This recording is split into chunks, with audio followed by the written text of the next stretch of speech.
तन मन और धन उसे दो, अपने यीशु को सब कुछ दो, क्योंकि उसी के द्वारा उद्धार पाना है, जीती आत्मा का दान उसे दो। आप सभी भाई बहनों को जय मसीह की परमेश्वर के नाम की महिमा हो। ऐसा सुंदर समय और अवसर आपको और मुझे दिया है। आज का जो विषय है बच्चों के बारे में है, ये हम सभी के लिए, हमारे बच्चों के लिए है। आज हम इसी विषय में अध्ययन करेंगे। इफिसियों 6 अध्याय का पहला आयत में लिखा है कि हे बालकों, प्रभु में अपने माता पिता के आज्ञाकारी बनो। हर एक बच्चों को कह रहा है कि अपने माता पिता के आज्ञाकारी बनना है, क्योंकि कोई भी माता पिता ये नहीं चाहता कि मेरा बच्चा बर्बाद हो या फिर गलत मार्ग में चले या उसका भविष्य बिगड़े। उसी तरह से उसी अध्याय में इफिसियों 6 अध्याय उसका 4 आयत में लिखा है, माता पिता के लिए अपने बच्चों को रीस न दिलाओ, प्रभु की शिक्षा और चेतावनी देते हुए पालन पोषण करो। माता पिता की उसको भी कह रहा है कि बच्चों को रीस न दिलाओ, एक ही विषय में या फिर एक ही बातों को करने के लिए या फिर ज़्यादा जिद ना करें। बच्चों को कहकर एक छोटा बच्चा समझकर समझाए। उसके बाद हम पढ़ते हैं 3 यूहन्ना उसका पहला अध्याय उसका 4 आयत में, मुझे इससे बढ़कर और कोई आनंद नहीं कि मैं सुनूं कि मेरे बच्चे सत्य पर चलते हैं। माता पिता के लिए एक आनंद या फिर एक सुंदर पल ही होता है कि उसके बच्चे क्या है, सत्य पर चले या सही काम करे, अच्छे से पढ़े लिखे समझदार हो। अगर कोई दूसरा व्यक्ति आकर आपके बच्चे के बारे में बढ़े करे कि वो अच्छा पढ़ता है या फिर अच्छा स्वभाव है, तो कितना आनंद, कितना खुशी होगा। अगर कोई कहे कि आपका बच्चा अच्छा नहीं है, तो कितना दुख होगा। उसके बाद हम पढ़ते हैं भजन संहिता 34 अध्याय उसका 11 आयत में, हे लड़कों आओ मेरी सुनो,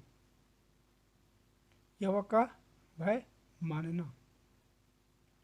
यहाँ पर वचनकार कहता है कि परमेश्वर का भय मानना सिखाओ बच्चे को, कि किस तरह से परमेश्वर अगर कोई भलाई करता है तो उसको आशीष देता है, किस तरह से अगर बुराई करता है उसको दंड भी देता है। इसलिए उसका भय मानना सिखाओ हर एक बच्चे को।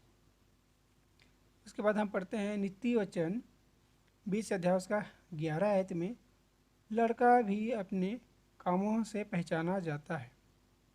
लड़का का स्वभाव, इसका चाल चलन, इसका बोलना उन्हीं के द्वारा क्या है पहचान जाता है कि लड़का अच्छा है या बुरा। उसके माता पिता के बारे में भी क्या है बोलते हैं कि वो उनके माता पिता भी क्या अच्छे होंगे, इसलिए उनका परवरिश अच्छा किया है। अगर लड़का कुछ गलत करे तो माता पिता को भी क्या दोष देने लगते हैं लोग। उसके बाद हम पढ़ते हैं नीति वचन 29 अध्याय का 15 आयत में, छड़ी और डांट से बुद्धि प्राप्त होती है। यहाँ पर बच्चों के लिए छड़ी और डांट, सही टाइम में डांटना, सही टाइम में छड़ी मारना, ताड़ना देना बच्चों के लिए लाभदायक है। कैसे लाभदायक? कि उसके भविष्य के लिए। अगर बीमारी छोटा हो तो इलाज करें तो जल्दी ठीक हो जाता है।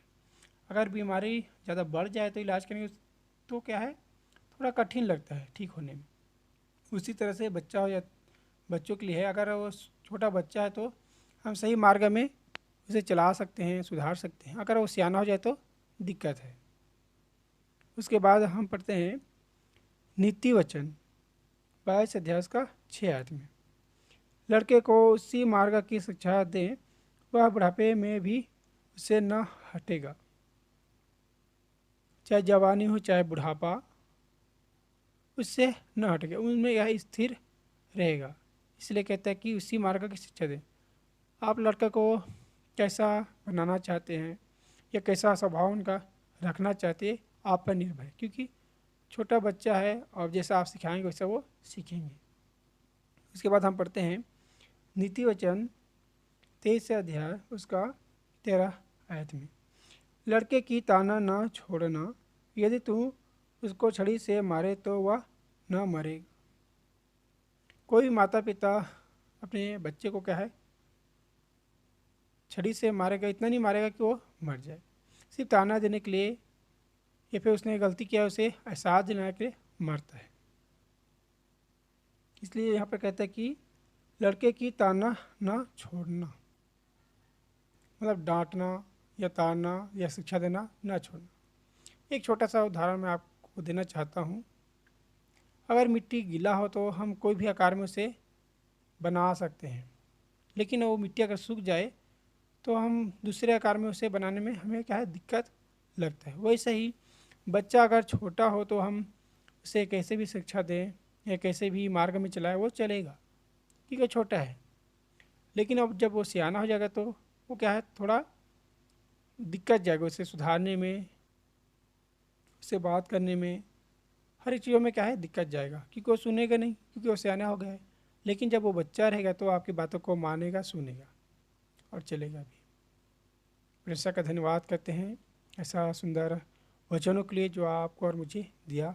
इससे हम यही सीखते हैं कि हमारे बच्चों को कैसा चलाना है, कैसे सुधारना है, और माता पिता के लिए भी कि संयम के साथ और प्रेषक का भय मानना भी सिखाए और खुद भी क्या है, चले। क्योंकि सिर्फ दूसरों को सिखाने में ही अगर हम ध्यान देते हैं, खुद नहीं चलते तो कोई क्या है, सीखेगा नहीं। वैसे ही बच्चों को हम सिखा रहे हैं तो हम खुद भी चले, ताकि बच्चों को भी लगना चाहिए कि हम जो सिखा रहे हैं वो खुद भी कर रहे हैं। आज का वचन हम यहीं पर समाप्त करते हैं। आप सभी भाई बहनों को जय मसीह की।